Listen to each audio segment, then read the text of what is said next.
Hello guys, welcome to study and news up channel. तो आज की इस वीडियो में हम CCSE NEP 2020 BSc 5th same दिसंबर 2023 मैथमेटिक्स का जो हमारा क्वेश्चन पेपर चल रहा था number theory end game theory का, तो उसकी सॉल्यूशन सीरीज कंटिन्यू करेंगे। बल्कि आज की इस वीडियो में ये सॉल्यूशन सीरीज ख़त्म ही हो जाएगी। लास्ट क्वेश्चन रह रहा है।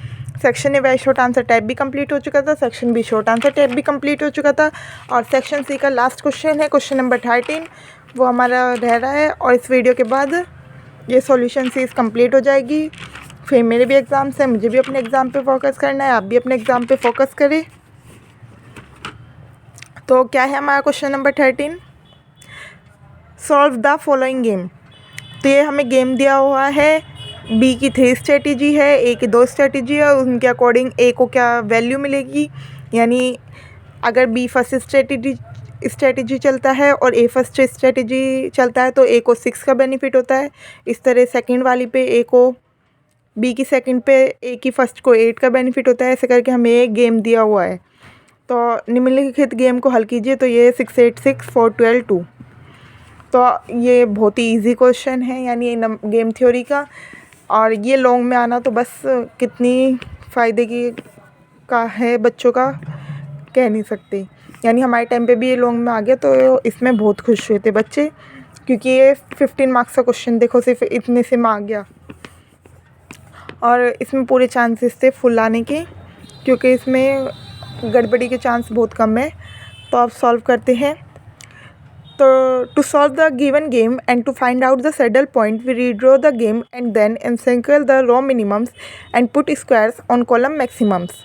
अगर आपने लास्ट वीडियो करी हो, यानी लास्ट वाले क्वेश्चन की स्टार्टिंग की वीडियो करी होगी 12th क्वेश्चन की, और या फिर और 6th क्वेश्चन करा होगा आई थिंक, हाँ, और 6th क्वेश्चन करा होगा, तो आपको पता होगा किसी भी गेम में हम रो मिनिमम फाइंड आउट करते हो, कॉलम मैक्सिमम, और फिर रो मिनिमम की मैक्सिमम वैल्यू और फिर कॉलम मैक्सिमम की मिनिमम वैल्यू। तो वही हम इसमें यूज़ करेंगे। तो हमने ये लैंग्वेज में लिख दिया, to solve the given game and to find out the saddle point. हमें गेम को सॉल्व करने में क्या करना है, गेम को सॉल्व करना है और हमें सैडल पॉइंट फाइंड करना है सबसे शुरू में। तो उसके लिए हमने क्या करा, वी रीड्रॉ द गेम। हमने पहले गेम रीड्रॉ करा, यानी ए बी को और फर्स्ट सेकंड थर्ड ऐसे करके 6 8 6 4 12 2 ऐसे बॉक्स बना के हमने रीड्रॉ कर लिया।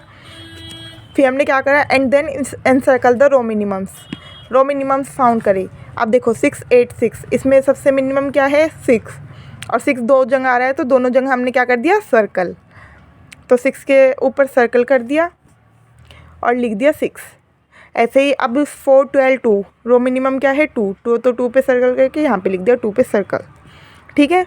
अब हम कॉलम मैक्सिमम फाइंड करेंगे। 4 और 6 में से कौन मैक्सिमम है, बड़ा कौन है 6। तो 6 पे हमने बॉक्स बनाया, तो यहाँ भी 6 सर्कल में भी है, बॉक्स में भी है, तो इधर भी बॉक्स बना दिया। अब नेक्स्ट क्या है, 8 और 12। 8 और 12 में से बड़ा कौन है 12, तो 12 पे बॉक्स बनाया, तो नीचे भी बॉक्स में लिख दिया। अब 2 और 6 में बड़ा कौन है 6। अब 6 पे बॉक्स बनाया, यहाँ भी बनाया, तो यहाँ भी। तो ये हो गया हमारा रो मिनिमम फाइंड आउट करना और कॉलम मैक्सिमम फाइंड आउट करना।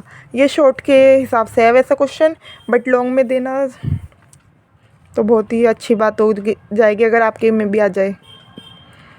अब हमें क्या करना है, रो मिनिमम की क्या करनी है, मैक्सिमम वैल्यू फाइंड आउट करनी है और कॉलम मैक्सिमम की मिनिमम वैल्यू लिखा है। After that we find out the maximum value of row minimum new underscore and minimum value of column maximum new bar which is as follows. तो हमने क्या करा, न्यू अंडरस्कोर फाइंड आउट करा और new बार find करा। तो इन दोनों में से मैक्सिमम क्या है, रो मिनिमम का मैक्सिमम वैल्यू, एक तरह से देख लो, मिनिमम वाले की मैक्सिमम, मैक्सिमम वाले की मिनिमम। और रो मिनिमम में तो इसलिए नीचे बार लगा, मैक्सिमम कॉलम मैक्सिमम है तो ऊपर बार लगा। अब तो इसमें से मैक्सिमम है 6, तो न्यू अंडरस्कोर आ गया हमारा 6। अब इनमें मिनिमम क्या है 6, क्योंकि 12 तो बड़ा है, बाकी दोनों 6 है, तो 6 मिनिमम हो गया। तो म्यू बार क्या आ गया 6। अब हमने लास्ट क्वेश्चन में भी लिखा था, the value of the game is denoted by nu and is given by nu underscore greater than equal to nu, nu underscore less than equal to nu, less than equal to nu bar. Last question में दिखा देती हूँ, यहाँ पे देखो, ये same condition हमने इसमें यूज़ करी। अगर आपने लास्ट क्वेश्चन समझ लिया तो ये वाला क्वेश्चन तो आपके लिए बच्चों जैसा है। तो इसमें ये वाली वैल्यू भी 6 है, ये वाली भी 6 है, तो यानी जो न्यू है वो ग्रेटर देन इक्वल टू 6 होगा और लेस देन इक्वल टू 6 होगा। तो ये कंडीशन क्या है, यानी 6 से बड़ा या वो 6 से बड़ा या 6 के बराबर होना चाहिए, और दूसरा कह रहा है 6 से कम या बराबर होना चाहिए। अब 6 से कम हुआ तो ये वाली कंडीशन फेल हो जाएगी, 6 से बड़ा हुआ तो ये वाली कंडीशन फेल हो जाएगी। तो इसका मीन्स क्या है, 6 के बराबर ही होगा, तो न्यू इक्वल टू 6 आ गया हमारे पास, और यही है वैल्यू ऑफ द गेम। अब क्या है, हमने यहाँ पे लिखा भी था the value of the game is denoted by nu, तो वैल्यू ऑफ द गेम आ गई। अब for this value we get 2 saddle points at 1 1 and 1 3। तो देखो हमें वैल्यू ऑफ द गेम 6 मिली, और 6 कहाँ है, 2 जगह है, एक यहाँ पे है, एक यहाँ पे है, तो ये क्या हो गया 1 1, यानी एक ही पहले लिखी जाती है तो 1 1, और फिर यानी पहले रो लिखी जाती है तो फर्स्ट रो है तो 1, और कॉलम भी फर्स्ट है तो 1, तो 1 1 आ गया। अब दूसरे के लिए रो फर्स्ट है, यानी 6 फर्स्ट रो में ही है तो 1, और थर्ड कॉलम में है तो 3, तो 1 1 और 1 3 पे हमें क्या मिल रहा है 6। For this value we get 2 saddle points at 1 1 and 1 3। तो 1 1 और 1 3 पे हमें 2 सैडल पॉइंट मिल गए जहाँ पे वैल्यू ऑफ द गेम 6 है। तो डैट इज़ स्ट्रेटजी में क्या लिखेंगे, फर्स्ट फर्स्ट हो गया, यानी एक ही पहले लिखते हैं फर्स्ट फर्स्ट और first third, first first and first third in strategy form of A B. तो ए बी की अगर स्ट्रेटजी फॉर्म में लिखा तो फर्स्ट फर्स्ट और फर्स्ट 3 2 सैडल पॉइंट आ गए। तो इसमें हमारे 2 सैडल पॉइंट मिल गए, तो हमारा सैडल पॉइंट भी मिल गए। सैडल पॉइंट से हमें पता लग गया ए की क्या स्ट्रेटजी आ रही है फर्स्ट, और बी की फर्स्ट और थर्ड आ रही है, और न्यू हमारा 6 आ गया। तो हम सॉल्यूशन को लास्ट में अच्छे से लिख देते हैं, hence the solution to the given game is given by. तो गिवन गेम के लिए हमारा सॉल्यूशन क्या होगा, first the best optimal strategy for player A is first. Player A के लिए तो दोनों में फर्स्ट है, तो the best optimal strategy for player A is first. फिर the best optimal strategy for player B, player B के लिए क्या आई, फर्स्ट भी आई थर्ड भी आई, इज़ आइदर फर्स्ट और थर्ड। और थर्ड है the value of the game is 6 for ए।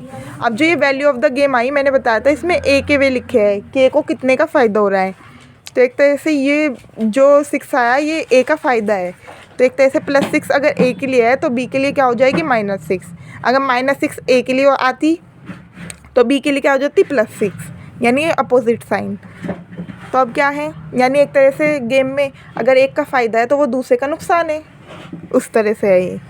तो अगर 6 से ए को 6 का फ़ायदा हो रहा है तो बी को 6 का नुकसान होगा, यानी -6। तो लिख दिया the value of the game is 6 for A and -6 for B. तो यहाँ पे ये क्वेश्चन हमारा कंप्लीट हुआ, और ये सॉल्यूशन सीरीज़ भी कंप्लीट हुई। अच्छे से पढ़े, अपने दोस्तों को शेयर करें, अपने क्लासमेट को शेयर करें ताकि उन सब का भी बेनिफिट हो, आने वाले जूनियर्स को शेयर करें, और जो फर्स्ट थर्ड फिफ्थ सेम में कोई भी है उन्हें भी शेयर करें, और न्यूज़ के लिए तो किसी को भी कर सकते हैं। Like share comment subscribe and forget to press the bell icon ताकि मेरी वीडियो साथ के पास सबसे पहले पहुँचे। So bye bye guys, stay tuned with study and news hub, see you in the next video, और स्टडी एंड न्यूज़ हब के साथ जुड़े रहे।